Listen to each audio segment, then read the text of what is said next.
Если пойдут эмоции или дернуть. По деревьям. Больно.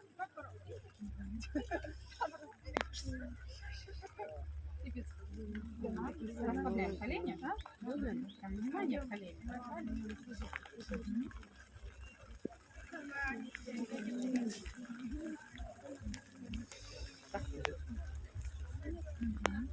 Да, здесь прям будет настроиться на самое заветное желание. Это лютые гвозди, быстро исполняют.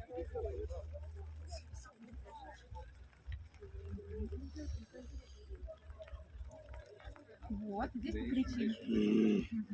Можно. Расслабиться.